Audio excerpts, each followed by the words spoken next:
I use as an example, when somebody questions me on the political viability of a gas tax increase, I use the bills that Representative Douglas ran to put a little tax on CNG.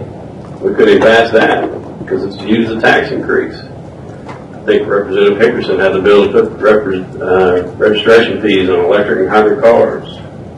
Didn't get out of committee because it's a tax increase.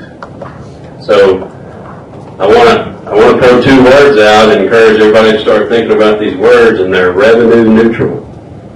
So I've been trying to look over a list of things that we could do, mostly with 51 votes, that would be revenue neutral.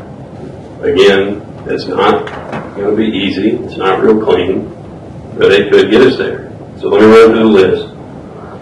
First off, we've got $4 million of diesel taxes being directed to general revenue. That is an existing source of revenue. It's a user fee. We don't have to go through the history of why it's going to general revenue, but it ought to go back to highways. That's a general revenue transfer, but that is a small amount that I think we could swallow. Another is the half-cent sales tax going to central services. Like I said earlier, that's whether it's $5 million, $6 million, or $7 million, that's money that is not going to be in central services 8 years from now. And we probably ought to learn how to live without it now instead of later. That's a relatively easy fix.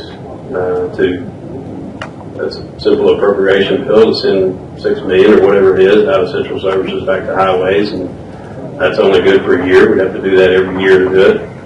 And we'd stop doing that when the half-cent sales tax runs out. Next thing I've got is a sales tax rebate.